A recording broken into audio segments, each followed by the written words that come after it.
This is Eddie Hearn, Matchroom Boxing. You're watching Sporting Icons. You don't need to be anywhere else. Now, there's a huge rivalry between Frank Warren and Eddie Hearn. It's understandable, of course. Frank Warren, for quite some time, held the monopoly on British boxing, okay?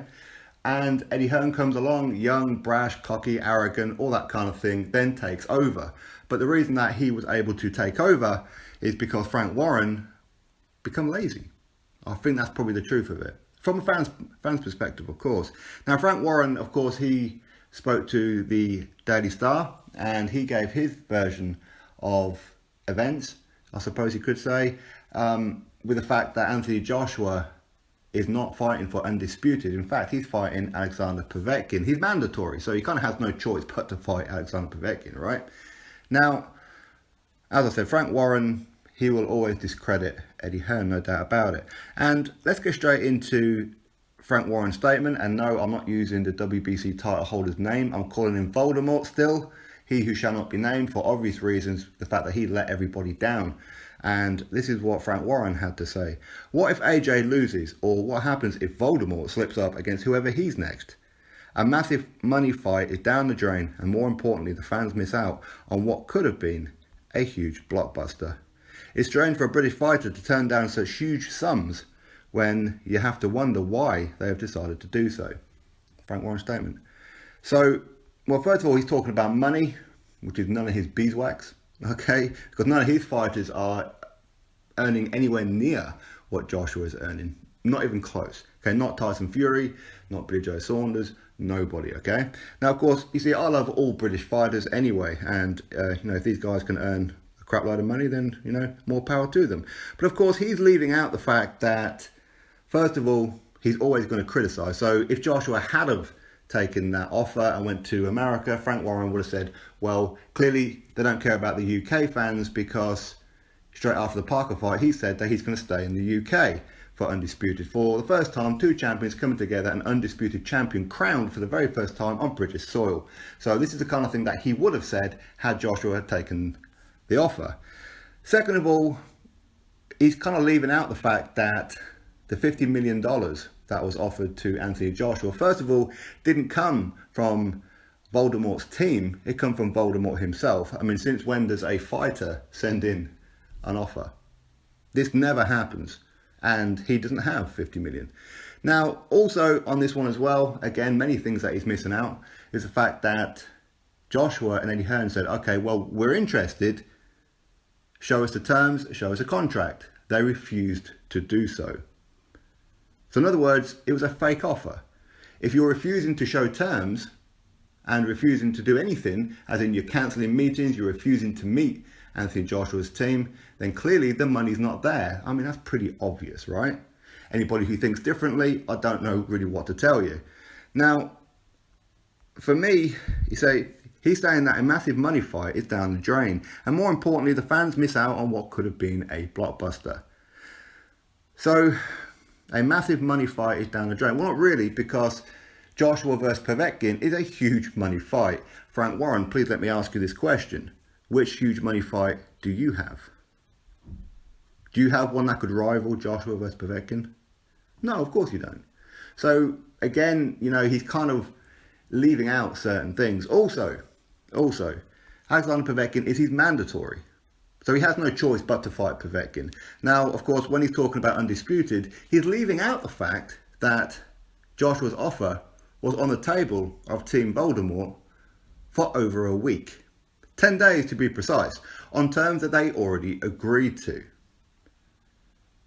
So they went through a long old process of ignoring offers and turning them down, even though they knew that the WBA was breathing down the neck of Team Joshua. As in, they want their mandatory. We will give you time. In fact, they gave an extra month to carry on negotiating, to try and get the undisputed fight. They put in an offer after they said, no, you know what? We're not taking $50 million. Yes, we will make less money in the UK, but it's not going to be a great deal less than the $50 million. When you convert it into pounds, Anthony Joshua, he will probably make 22 to 25 million fighting Povetkin against Voldemort here in the UK.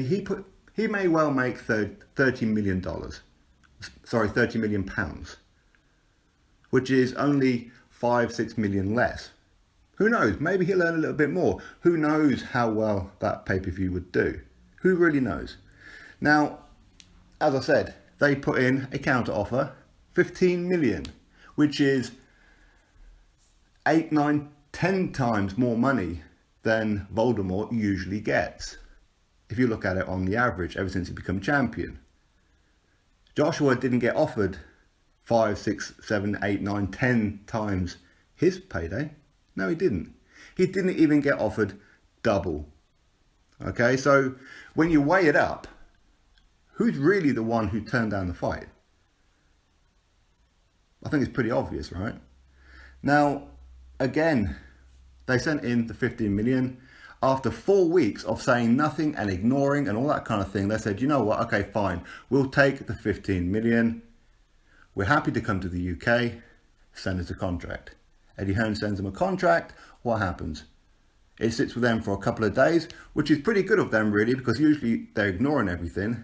After a couple of days, Shelley Finkel then comes out to the press and says, right, we're going to send back the contract because this was on a Sunday or a Monday, I forget now. But on Friday, we're going to send back the contract with the comments. In other words, we need some reassurances on certain things, okay? And a couple of these things, first of all, was a rematch. Voldemort wanted a rematch no matter what. Even though Parker never had that option, he wanted that option. It doesn't make sense. And if you're that confident about winning, then why would you even need a rematch, right? But you see, Joshua, he's always had a rematch in his contracts.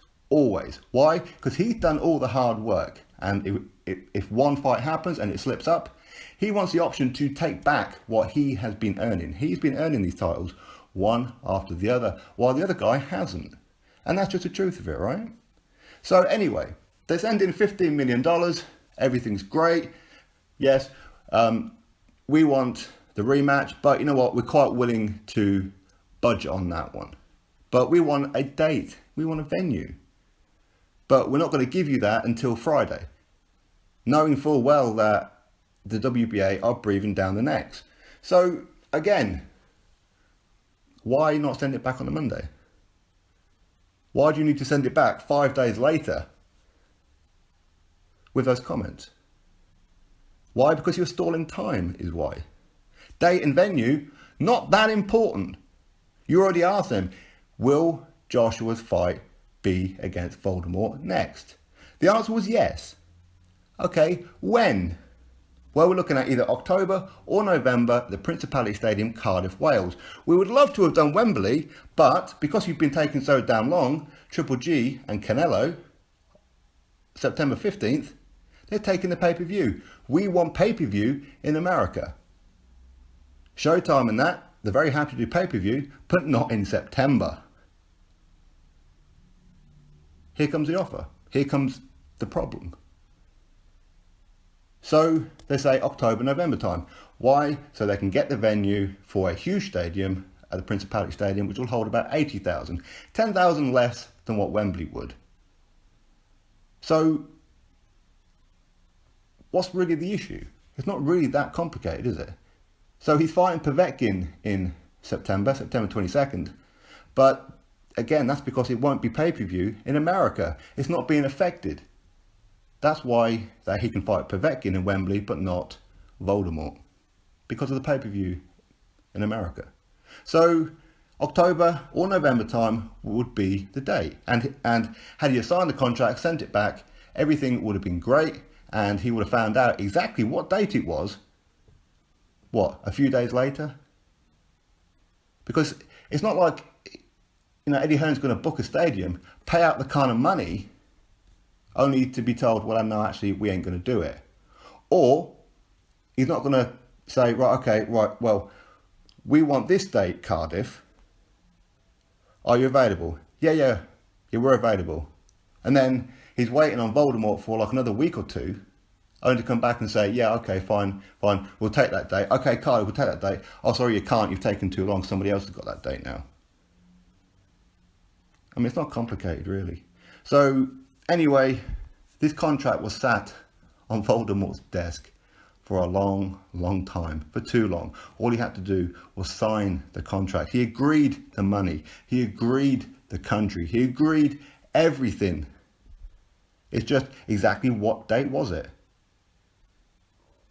Well, it would have been October at the Principality Stadium. Exactly what weekend? That would have been worked out. So Voldemort sat on there, time wasting, knowing that the WBA were breathing down next. That's why they said, okay, we'll take the fight, because they thought that Joshua and Povetkin had already signed. So when you get people like Frank Warren saying this kind of thing, again, I understand what he's saying. People have missed out on a huge fight, but he's looking at the wrong people, the wrong team. Why is he doing that? Because he doesn't like Eddie Hearn. I mean, again, it's not complicated, is it? It doesn't matter what Eddie Hearn and Joshua had done. Frank Warren would have always had a gripe. Always. But again, you know, he talks about that kind of thing. But yeah, when big money offers come in for his fighters like Anthony Yarde to take on, say, Hosea Burton or Callum Johnson, no. We're not interested in that. So again, the fans are missing out, right? Two-facedness is what it is. But either way, Joshua can take on Povetkin next. All going well, he beats Povetkin, and another top elite fighter on the resume of Anthony Joshua. If you look at Voldemort's WBC ranking list, out of all the fighters that he has to choose, okay, he can choose anybody from in the top 15 WBC to defend his title, right? Voldemort, of course. Joshua has beaten how many of these guys? He's beaten the number 1 WBC ranked, Dillian Whyte, the number 2, Dominic Brazil. Then it would have been the number 3, Alexander Povetkin, the number 5, Joseph Parker, the number 7, Charles Martin. Also on the top 15 in some ways, Carlos Takam, I believe. And if Carlos Takam is successful over Derek Chisora, he's going to move up a few more places. So who's done a hell of a lot more? Who is the one who's been taking the risks? Who is the one who had the contract but didn't sign it? Frank Warren, stop being a complete plum. Honestly. We know that you don't like Matchroom, you don't like Eddie Hearn, and that's fine. You're rivals, of course. But maybe take a bit of responsibility in the fact that you allowed Eddie Hearn to do this because you sat back and weren't putting on any good fights that stimulated the fans anymore. That's the truth of it. And I wish Frank Warren all the best. And I hope that he does pull out some great shows in the future. I hope he does. Because it benefits us as boxing fans. Not just the UK, but worldwide. So rather than all this bitterness, trying to discredit everything that Eddie Hearn does and all his fighters, try actually putting on some decent ones yourself. Try being a little bit more for the British. As in, release the iron grip of Anthony Yarde and let him actually fight people who, guess what, the British fans want to see. Put him in there with the winner of Joshua Buatsi and Ricky Summers. Why not? No, because Frank Warren, he says, no, what should happen is Buatsi, Callum Johnson, Hosea Burton, they should all fight each other and then Anthony Yarde should fight the winner. Why? Why exactly? Oh, well, it's because he didn't have too much amateur experience. Well, again, Frank Warren, that's your fault. You pulled him out of the most important part of any fighter's career, which is the amateur. That's where you really learn your trade. That's when it doesn't matter whether you win, lose or draw. Everything is about learning. Everything is about experience. You pulled him out of there by washing his mind with money. Just like you have with Daniel Dubois. Take some responsibility. Look at what you're doing. As I said, Joshua sent in the contracts. All he had to do was sign, but he didn't sign. But Frank Warren, why are you not saying that? Why? And let's see how Frank Warren is when he comes to, for the fans, the blockbuster fight when Joshua ends up fighting or comes around to negotiating with Tyson Fury for a mega fight. Let's hold Frank Warren to this, shall we? If Team Matchroom are offering more money to put it on Sky, you better not be blocking it. Because we will hold you to this. I want everybody to remember what it is that Frank Warren is saying right now. If Frank Warren holds this fight up, between Joshua and Tyson Fury. Because it could well happen on April 13th. Right? Let's see what Frank Warren does. Drop your thoughts below. Click that thumbs up. Subscribe. Catch you all on the next video.